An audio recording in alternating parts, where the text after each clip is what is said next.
കട്ടക്കലപ്പിലാണ് CPM അണികൾ. പ്രതിപക്ഷത്തെ ഒന്നാം പ്രതിയാക്കി നിർത്തി ലോ ആൽക്കഹോളിക് ബിവറേജ് വിവാദത്തിൽ സർക്കാരിനെ പൂട്ടാൻ ഇറങ്ങിയതാണ് പാർട്ടി സംസ്ഥാന സെക്രട്ടറി MV ഗോവിന്ദൻ.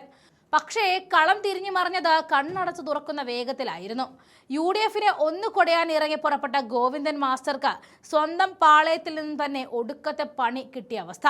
ഒടുവിൽ ചരിത്രരേഖകളും പഴയ അബ്കാരി നയങ്ങളും പുറത്തു വന്നപ്പോൾ പ്രതിരോധിക്കാൻ പോലും കെൽപ്പില്ലാതെ CPM നേതൃത്വം അക്ഷരാർത്ഥത്തിൽ വിയർത്ത് കുളിക്കുകയാണ്.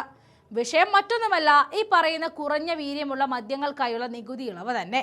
VD സതീശൻ സർക്കാരിന്റെ കന്നി ബജറ്റിലെ ബക്കാർഡി ടാക്സ് വിവാദത്തെ CPM വലിയ രാഷ്ട്രീയ ആയുധമാക്കാൻ നോക്കി. മദ്യലോബിയെ സഹായിക്കാൻ UDF ഒത്തുകളിച്ചുവെന്നും നാടിനെ കുടിപ്പിച്ച് മുടിപ്പിക്കാൻ നോക്കുന്നുവെന്നും കാണിച്ച MV ഗോവിന്ദൻ മാസ്റ്ററുടെ നേതൃത്വത്തിൽ പാർട്ടി വലിയ ക്യാമ്പയിനാണ് പ്ലാൻ ചെയ്തത്. എന്നാൽ നിയമസഭയിൽ VD സതീശൻ എടുത്തു പുറത്തിട്ട പഴയ കണക്കുകൾ ഗോവിന്ദൻ മാസ്റ്റർക്കും CPMനും ഒട്ടും പ്രതീക്ഷിക്കാത്ത തിരിച്ചടിയായി മാറുകയായിരുന്നു.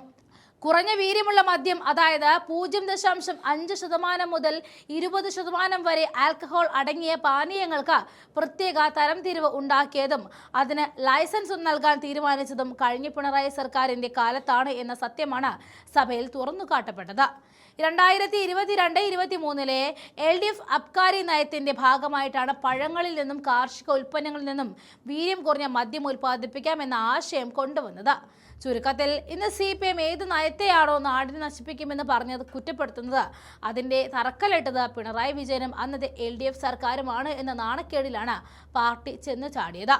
അവിടെയും തീർന്നില്ല, ഗോവിന്ദൻ മാസ്റ്റർക്ക് കിട്ടിയ പണി വേറെയായിരുന്നു.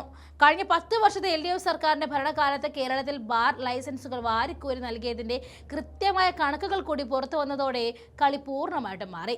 2016 LDF അധികാരത്തിൽ വരുമ്പോൾ വെറും 28 ബാറുകൾ മാത്രമുണ്ടായിരുന്ന കേരളത്തിൽ 10 വർഷം കഴിഞ്ഞ് അവർ ഭരണമൊഴിയുമ്പോൾ ബാറുകളുടെ എണ്ണം 900 കടന്നിരിക്കുന്നു. മദ്യവർജനമെന്ന് പുറമേക്ക് പറയുകയും അകമേ ബാർ ലൈസൻസുകൾ യഥേഷ്ടം അനുവദിക്കുകയും ചെയ്ത ഇരട്ടത്താപ്പാണ് ഇപ്പോൾ പാർട്ടിയെ വെട്ടിലാക്കിയിരിക്കുന്നത്. ഇതോടെ സർക്കാരിനെതിരെ ജനവിരുദ്ധമായിട്ട് ചിത്രീകരിച്ച് തെരുവിൽ സമരം കൊഴിപ്പിക്കാൻ ആഹ്വാനം ചെയ്ത CPM സൈബർ അണികളും യുവജന സംഘടനകളും ഇപ്പോൾ എന്ത് പറയണം എന്നറിയാത്ത അവസ്ഥയിലാണ്.